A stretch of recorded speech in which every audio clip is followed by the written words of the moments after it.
तस्य गंगा प्रवहति देवोऽपि संस्कृतं कथयति।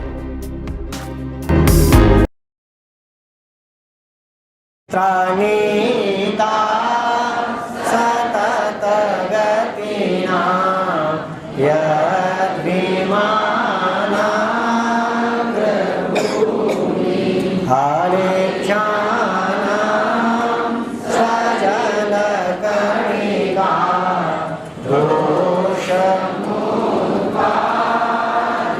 सद्य शङ्काश्रेष्ठा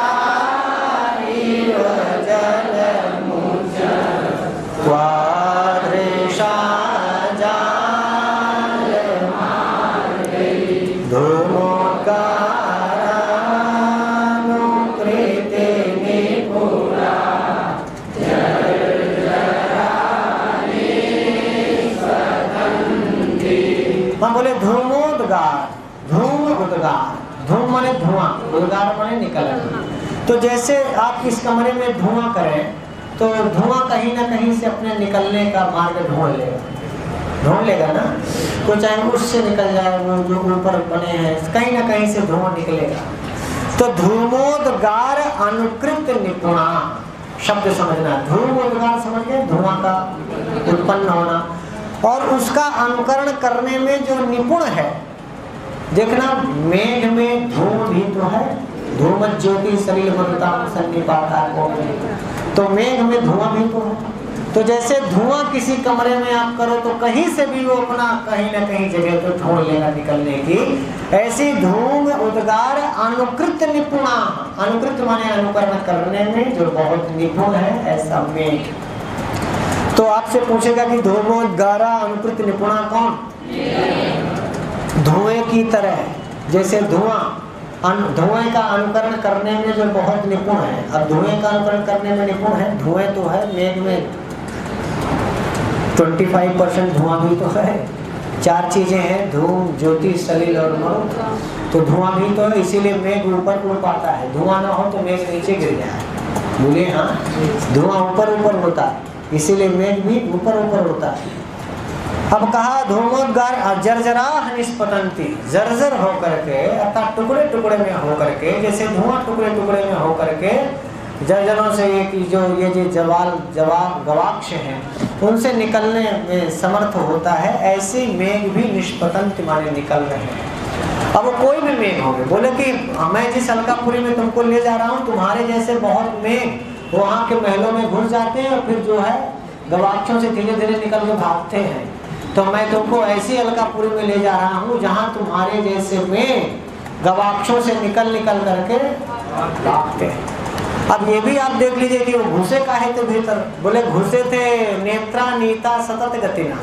सतत गति कहते हैं वायु, और सतत गति का तृतीय एक वचन होगा सतत गतिना। सतत माने निरंतर और गति माने गति। तो निरंतर गति किसकी? अब मान लो वायु 5 मिनट के लिए छुट्टी ले ले, तब वायु कहे कि आज मंगल का छुट्टी है और आज हम ना चला, इसीलिए वायु का एक नाम सतत गति। आपको हवा चलती दिखाई पड़े चाहे ना पड़े, पंखा बंद हो जाए तो भी हवा रहती है। और नहीं तो एक ऐसा अभी ये मेरा प्रत्यक्ष अनुभव है, हम लोगों ने एक स्टूडियो बनवाया है, जिस स्टूडियो को चारों ओर से हम लोगों ने पैक किया है। भाई साहब का अपना अनुभव होगा।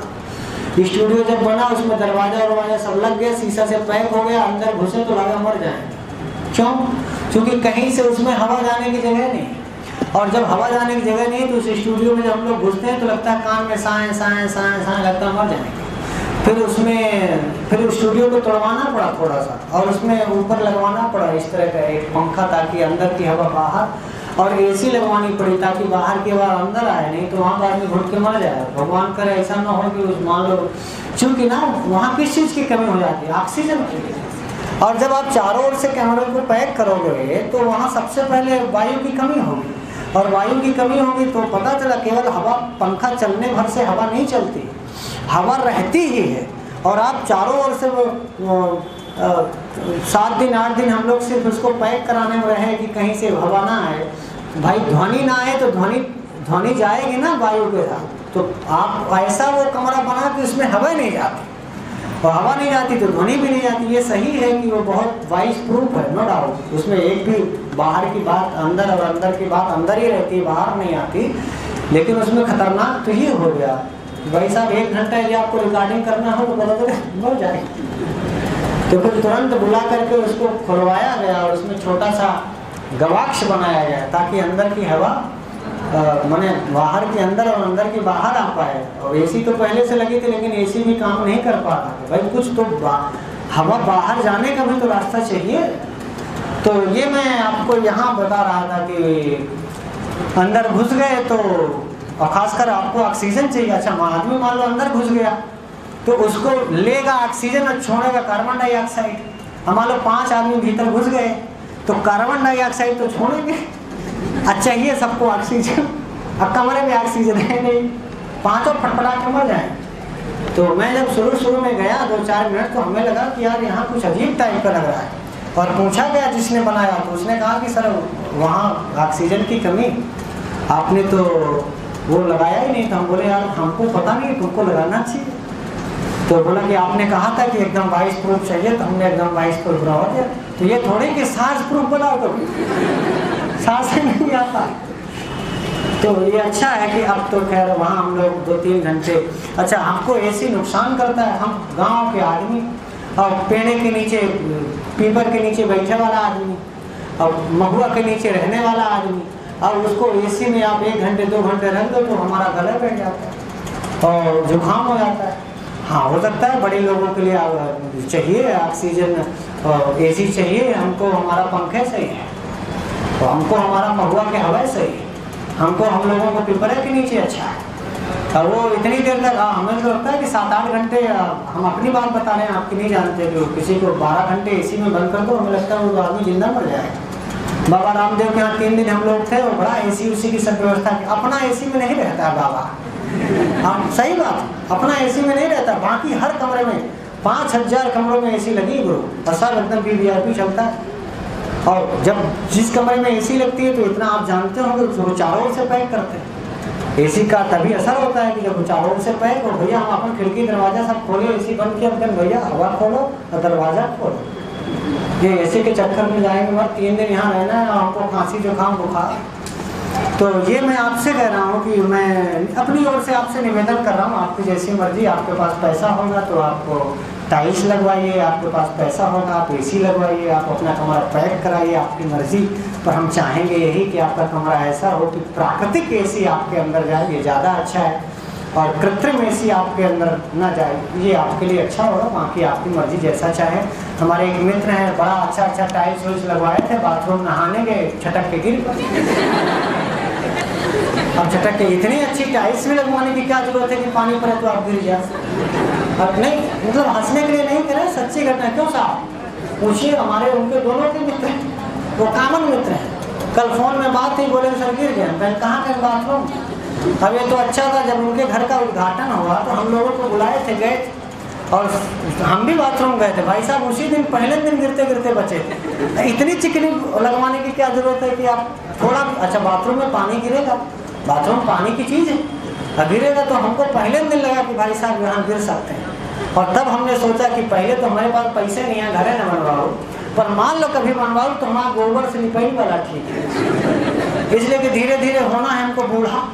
अब बूढ़े होने के बाद जो हम बाथरूम में गिर के टूट डालना अपन हाथ को, हमको नहीं लगता कि हमारा लड़का पतो फिर टूटा ससुर का खाना दे।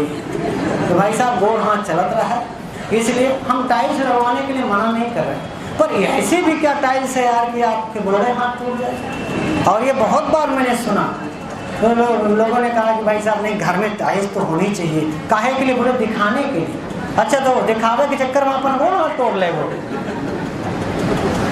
दिखाने के लिए और भी बहुत सारी चीज़ें हैं। ज्ञान दिखाइए, अपना संस्कार दिखाइए, अपना कल्चर दिखाइए। मुझे नहीं लगता कि आपको टाइल्स दिखानी चाहिए, आपको एसी दिखानी चाहिए, आपकी अपनी मर्जी। मैं तो अपनी बात कह रहा हूँ क्योंकि आप हमारे मित्र हैं, दोस्त हैं, सखा हैं, यार हैं, और हर सलाह देनी चाहिए। तो ये सही है कि हो सकता है बहुत जिद होगी, बहुत जिद होगी, मान लो हम अपना घर बनवाएंगे, बहुत जिद होगी, तो जौन जिद करेंगी, मतलब मैडम जिद करी है तो भाई तू टाइल्स में रहो, हमारा कमरा गोबर वाला रह दे, हम अपन कमरा गाय के गोबर से लीप करके उसमें रह लेंगे, ये अच्छा है।